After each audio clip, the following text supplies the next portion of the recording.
and hopefully we'll be underway soon. But here we go.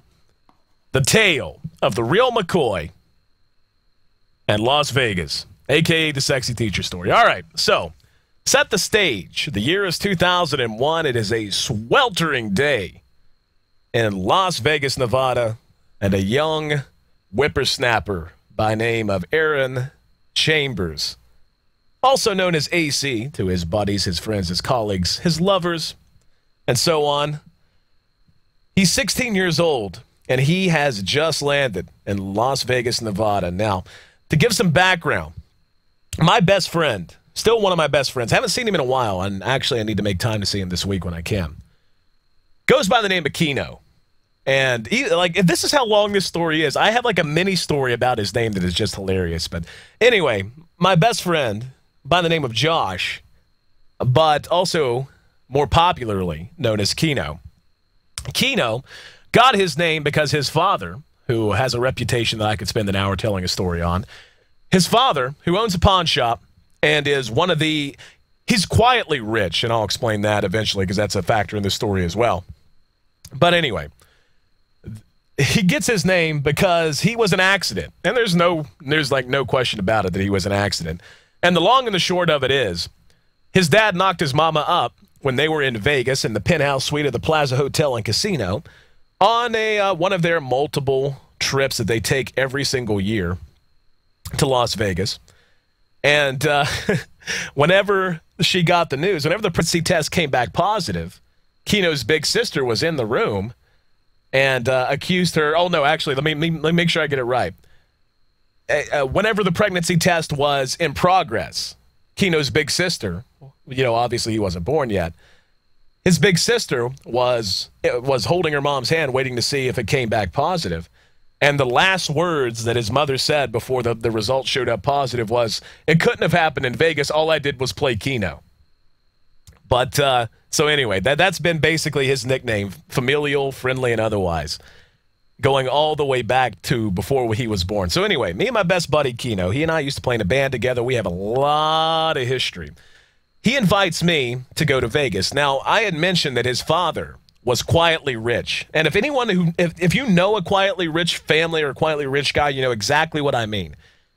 People that are absolutely loaded, but you never know it. They're the kind of people who don't flaunt their money whatsoever. They buy the things they want and need. And if you spend enough time around them, it becomes apparent that they are just loaded and stacked. But if you drive by their house, you see the cars they drive. They're not driving an Aston Martin. They're not rocking a Vet. They're rocking some 8-year-old Ford that, yeah, maybe it has, some nice tires on it, some nicer things. You can tell that the family is very comfortable, but you never get the impression that they're just, like, loaded. Now, when I say this guy's loaded, I mean he is low-dead. He owns he's a bail bondsman, and oh my God, I could tell stories about Don. His name's Don. I could tell stories about Don being a bail bondsman for days, some of the stuff he's done. But anyway, so he's a bail bondsman. He owns a jewelry store as well as a pawn shop, and his So I'm trying to keep it all straight in my head, make sure I get this out the right way. He owns a jewelry store, a pawn shop, and he is a bails bondsman. That in and of itself is a pretty big deal. And he also happens to be one of those gamblers that's good at it. Okay? Let's put it that way. The dude's always rolling dice. He's always got some bet on the line. He bets on sports. He bets on everything. And he goes to Vegas about literally half a dozen times a year. So the guy has money. When I say he has money, this goes all the way back to me and my buddy, Keno. They have a cabin out in rural Kentucky. And I remember going out there, and this is probably one of the more important facts that you need to know about Dawn and their whole family.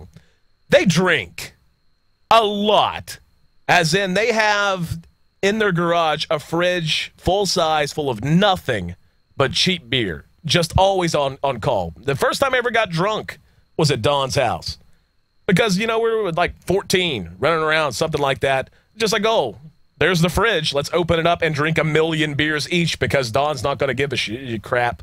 He's not going to notice. But we're down in their cabin in Kentucky. And Dawn, he's tied one on pretty tight, okay? He snapped a few back. And we're sitting out on their dock, and, you know, when we go out on their dock, it could be anything from fishing to firearms. That's really just the long and the short of it. It's a blast down there. Haven't been in a while. But, like, Keno goes in, and this is, again, when we're, like, 15, and Don just doesn't care that we get ripped with him and the rest of the family. So Keno goes in to do something, and Don puts his arm around me and says, "Now, boy, you're my son's best buddy, and I know that, and I respect that." I said, "All right, you know, I mean, I'm drunk. I don't even know what to say to him." He goes, "There's something I want to show you in case you or him ever get in trouble." So he takes me into the garage, and there's like this old Miller Lite like mirror. Like, you know, it's one of those souvenir mirrors that you get from beer companies that like, if you go watch an 80s movie, for example, they've kind of gone out of style, but if you go watch an 80s movie that has a scene at a bar, you'll see these really elaborate mirrors that have like a Miller Lite insignia in the middle of them. They've kind of given way to neon lighting and some other cool like LED lights and stuff like that. But there's like this big one on the wall in there. And I'd been in that garage 100 times, never thought anything of it. And we go in, he takes me in there, and I'm thinking, you know, to me, I honestly thought he was going to show me his liquor stash. I thought he was going to show me, like, where he keeps, like, the 40-year-old scotch or something. And he pulls that mirror off the wall, and this is a concrete wall, and there's a safe inside, behind it, I should say. Like, and it's one of those, like, movie safes. Like, it looks so much like a safe that you don't think it's real. You know what I mean? Like, it's so obviously a safe that it looks like a prop. So he puts a combination and opens it. And inside, he tells me, is 120 grand cash. Cash money that he's had just set back in there. And in his words, for an emergency. And it has dust on it. It's been in there so long. So, yeah, that basically tells you exactly how loaded he and his family were, which is why I got the chance to have this story take place in the first place. So, anyway, they got money. I'm best friends with Keno. He and I have got a lot of history. We have a lot of fun. 16 years old. We were playing in a band together. I was basically at his house every freaking day because it was me, him, and two of our best buddies that played in the band. And, yes, for those wondering, I was the vocalist in the band. So Dawn, one day, when we're just all hanging